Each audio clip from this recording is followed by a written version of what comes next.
Hey bub, welcome to the video. I'm super excited because today I get to reveal 2 cards from Nightcrawler's Hero Pack, and they are so good. Thank you to Fantasy Flight Games. I am so excited for these cards. And I'll just say quickly, if you want to share these cards, go ahead, but please link to my video, throw my name somewhere into the mix, and we're all good. But yeah, let's get into it. Let's go on a trip and look at Nightcrawler's signature ally for the first time ever. We have Day Tripper, also known as Amanda Sefton, 2 cost, 2 forwarding, 2 attack, 2 hit points. Baseline, a fantastic ally, very versatile. No X-Men trait, which is a first for the X-Men hero signature allies, I believe, so that's pretty interesting. Her response is incredible. After she enters play, set your deck and discard pile for a copy of Bamf and attach it to an enemy. Deal 1 damage to each enemy with a copy of Bamf attached. Nightcrawler is all about the Bamf attachment, the upgrade he can put onto minions or the villain, and it basically lets him defend without exhausting. So basically, he's going to take 3 less damage, if that's how you want to use it. But getting more copies of Bamf, moving them, putting them on the villains and different enemies, has really interesting interactions with his other events, which kind of consume and use them. It's really interesting. We're going to talk about that in some more detail. But even at 1 damage, it's a little bonus, but it's going to pop tufts.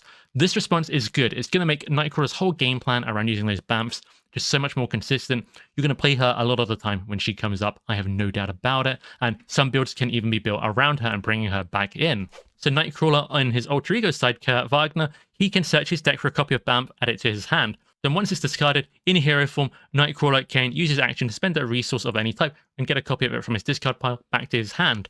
And Day Tripper is really interesting in how she can work with this. Normally, you're going to choose her to search the discard pile, leaving the other copies of Bamf in your deck. There are 3 of them. So, they're valuable. You don't want to see them all at once. So it leaves them in there, strengthening your deck, strengthening basically your next hand in most circumstances. But if your deck resets and you're in hero form, you don't want to go alter ego to get one, and she's in your hand, you can play her to start the cycle again. Really good stuff here. Here are some of Nightcrawler's events. Port and Punch deals damage to enemies with Bamf attached, so that's really good. You can set up bigger combos with this thanks to Amanda, Day Tripper. Port away, teleport, drop, and scout ahead want you to discard Bamf in some capacity, which means you can use Nightcrawler's hero action to get Bamf, discard it however you need to, whether you have to attach it first, so on and so forth, and then you can play Day Tripper to get Bamf back, put it on the villain, so your defense is now covered for the upcoming villain phase. Really good stuff, really fun. There are some fun combos. And the cool thing about Bamf is, unlike Cyclops' upgrades, his tactics, or Rogue's Touch, which comes back at the end of a certain phase, Bamf doesn't go anywhere. So if the enemy is stunned, say from teleport drop, Bamf will wait for you, and then you can use it to get really good defense in the next villain phase, so on and so forth. So in solo play, that's going to be great. In multiplayer, it's going to be great anyway. You can't block enough attacks sometimes. So that's really fun stuff to see here. Amanda is just really going to enable Nightcrawler's game plan at a more consistent level than we expected. And you can make it even more consistent by recurring her. Make the call, chance encounter, suit up, call for backup, regroup, rapid response. Anything like this is going to be very powerful because she's so good. Getting Bamf is so good. I think you could see builds around these cards for Nightcrawler with real synergy that we didn't expect before. And the last card I want to talk about in terms of Day Tripper is Mutant Education. Since she doesn't have the X-Men trait, not a lot of the X-Men toys work for her, but Mutant Education does, letting you shuffle her back into your deck, potentially getting her again. No matter what aspect you are, I think that's going to be pretty useful. I think Nightcrawler builds around Mutant Education will be fun, especially as he has a card to go alter ego, to change form beyond his normal allowance of 1. And now it's time to discuss my favorite card I've been given to reveal. It's a protection event, so get your claws out because Wolverine's on the art. Come Get Me Bub is the best card name ever. 0 cost is the best cost for a card ever. If you ask Cyclops, Tactic is the best trait for a card to have. But what's really good about this, aside from the art, which is 10 out of 10 amazing, the hero action says discard cards from the encounter deck and to discard a minion, put that minion into play, engage with you.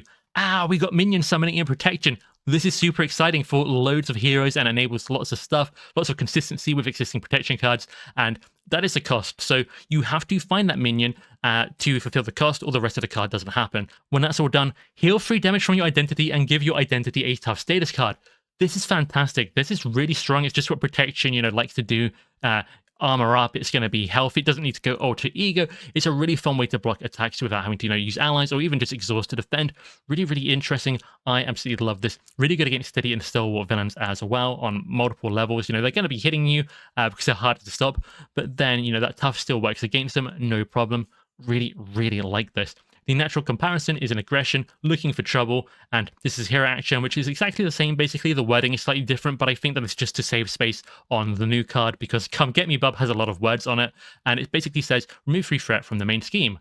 I think Come Get Me Bub is stronger, and I think that makes sense because the modern day minion has a lot more going on than the minions did when Looking for Trouble was first printed. It's gonna be pretty decent on its own, very playable, but if you play it with special synergy on your hero or built into your deck, it's gonna go a little bit crazy, and that's very, very fun. When all is said and done, I think the value you get from this card is roughly equivalent to a 2-cost card or a 3-cost card, maybe somewhere in the middle, but you now have a minion out in front of you. So the question kind of is, was it worth it? How efficiently can I defeat this minion? Or can I just leave it there for a couple turns? What benefit is it getting at what time? But getting healing in hero form is really convenient, really nice. In a lot of situations, you'll be very happy to do this. So this is a good card baseline. But what if we put this on 4? 4 is the original minion summoner. He's got a card in his deck called Defender of the Nine Realms, a little bit similar in terms of getting a minion into play. He's got this Havoc the response where he draws 2 cards when he engages a minion. So Come Get Me Bub is going to let him trigger that really consistently in the hero phase. And people will be surprised to hear this, but the first deck I ever shared online was a 4 protection deck. The first gameplay video I ever did on my channel was a 4 protection deck. So yeah, I'm excited for this. Valkyrie as well, another Asgardian who's really, really good at defeating minions. They both have a lot of cards to do with defeating them, so this just goes so well. Enter Rocket Raccoon. When he defeats an enemy, he gets to draw a card. There has to be excess damage, but he's pretty good at that. So getting lots of targets for him to draw cards is just really going to up the value of Come Get Me Bub, and that's awesome. Nova has a card called Unleash Nova Force. When he defeats an enemy, he gets to draw a card and ready up. So similarly, this might be really fun for him. But we have more interesting characters to talk about here, because who's on the art? It's Wolverine. Now, he's got this card called Berserker Frenzy. When he takes damage from an attack, draw a card. The tough kind of prevents him taking damage from an attack. It also prevents him from using his claws to take damage and play an attack. So, okay, Villain Theory, why is this good for Wolverine? Well, here's the thing. You can use your claws to play an attack, then you can heal back up from the damage you took with Come Get Me Bub, then you've got a tough to block the villain's attack, because although the villain's attack might have drawn you a card from Berserker Frenzy, quite often the villain's attack, especially against harder villains and expert mode and all that stuff, maybe it wasn't quite worth taking all that damage just to get a card. But if you have a tough, that's going to block that. And then the minion you found with Come Get Me Bub is going to, hit you a little bit softer, and Berserker Frenzy is going to trigger. And that's awesome. And because that tough is used up, you're ready to use your claws again on the subsequent turn. So I think this is going to be really, really good for Wolverine and really fun. Next up, I have to shout out Vision, who's quite famous or infamous for keeping minions around. So this, getting him a more, reliable supply and other benefits, kind of interesting. Does he really need the healing and tough? Not 100% sure, but it is definitely very interesting. Now let's talk about the 2 heroes I'm most excited for with this card. It's going to be Colossus and Drax. Colossus loves tough cards. Here's a 0-cost card that gives him a tough. That's incredible.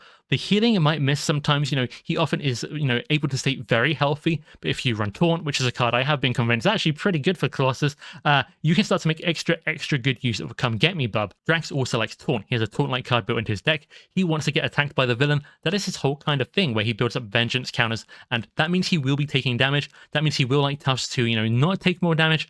Come Get Me Bub is going to go into so many Drax decks. It's going to be really, really, really, really, really, really fun, and I think pretty strong, and I'm excited to try that. He doesn't like expensive cards either, so this 0 cost, it just fits in beautifully with these hand size 4 heroes. Really, really cool stuff. A few more heroes I want to shout out are Iceman, Storm, Phoenix, and Hawkeye. They each have these kind of area attacks which make taking out minions less of a problem. Hawkeye, Phoenix, and Storm particularly enjoy the defense as well. Iceman, maybe less, but he can do kind of things with it in multiplayer. He can put a bunch of frostbites on the villain. That will stop an attack for someone for the most part. Then he can get hit, lose his tough. Then he can defend for somebody else. Really cool to see that. Phoenix also can mind control minions. She also has, particular access to Karma thanks to Cerebro. So Phoenix can summon in these minions with Come Get Me Bub, and then all the Sonic toys as well, like the defense events and protection. It's just going to be really, really fun. But I can't talk about Come Get Me Bub without talking about the other protection cards Nightcrawler comes with. Under Control is attached to a minion. When you defend against a minion and take no damage, deal full damage to it. So here's how it's going to work. Come Get Me Bub, bringing in a minion, is going to make Under Control more consistent in solo play and honestly any player count. So that's really fun. And because Come Get Me Bub has given you a tough status card, the villain attack can hit that. You don't need to defend it. You are free to exhaust to defend the minion. It just makes Under Control more consistent to have a target for it, also more consistent to be able to defend to hurt that minion. This card, Come Get Me Bub, is a huge enabler for the new Change of Fortune archetype, where you delay slaying the minion to the villain phase, and you get to draw cards. That is what this card does. 1 cost upgrade. After you defeat an enemy during the villain phase, exhaust it, draw 2 cards. So strong. It adds so much value onto Come Get Me Bub and Under Control. And I did have concerns that it'd be a little bit, inconsistent, a little bit inconvenient, but really, Come Get Me Bub is the enabler. It reminds me of how we got Sidekick and Side by Side, which were really good, but you had to get them kind of in the right order and set up, which is what the unrevealed event Suit Up did. Come Get Me Bub is kind of the suit up for this archetype. It's really going to be quite fun, I think. Not perfectly consistent, but again, getting that hitting and tough. If you can't, get rid of the minion that villain phase, you can leave it around. You'll have the health to do so. So I think it's got some fun, slightly forgiving uses. Really cool to see. But then we've got some other new cards that have interesting interactions with Come Get Me Bub. So Rogue wants you to deal 1 damage to another friendly character.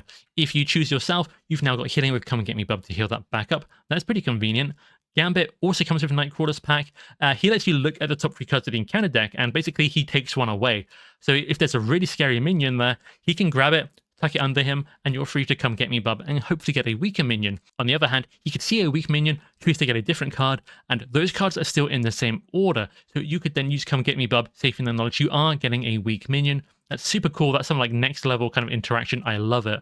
I also want to bring attention to Noble Sacrifice, which is another cheap tactic that basically makes you do something negative to get healing and a tough. Rather than bring in an enemy, you get rid of an ally, and then you get, healing and a tough. So apparently this is on the designer's radar, now it's on mine. Will we get an Aggression and Justice version maybe at the back of a pack? I hope so. We do have a missing Aggression and Justice Alliance card. I presume we're going to get them as we got a Leadership and Protection one in Jubilee's pack. So we'll see what comes up there, but I'm excited for the possibilities. Come Get Me Bub also has some really fun interaction with other protection cards that already exist in the aspect. We have Karma, who kind of, comes and takes over a minion and turns it into an ally. Marta, who gets toughs when she defeats minions, so that's going to be more consistent in lower player counts especially. Spider UK is a favorite. He, when he defends, an Interrupt allows him to deal damage to the attacking minion before the attack hits, or even the villain. But, if you bring in minions with Come Get Me Bub, it's going to be really, really efficient if Spider UK is around to take them out. If you are a Web Warrior, running a Web Warrior deck.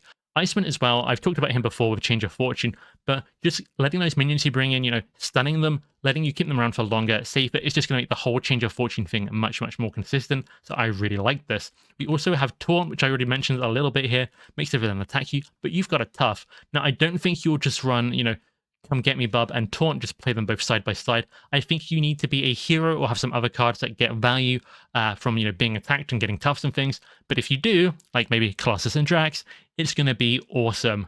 Anticipation is a rarely loved card. It's a 1-cost upgrade that lets you ready up, which sounds good in theory, but the core set came with Indomitable, which generally was superior to Anticipation in most cases. But now that you can summon minions in the player phase as protection, you can kind of use your hero stats, your attack or your thwarting to, do something, then summon in the minion, ready with Anticipation, and use those stats again. Heroes with a big attack stat, things like that, this could actually be really, really good for. Pin Down is interesting. It stops a minion attacking, so you can, use Come Get Me Bub to, taunt that minion into play, and then just pin it down, and it's stuck there, and it's probably not going to bother you for the rest of the game, unless you need to go Ultrigo and it will seem against you. But hopefully that doesn't happen, especially because you won't need to go Ultrigo much with all that healing and tough cards.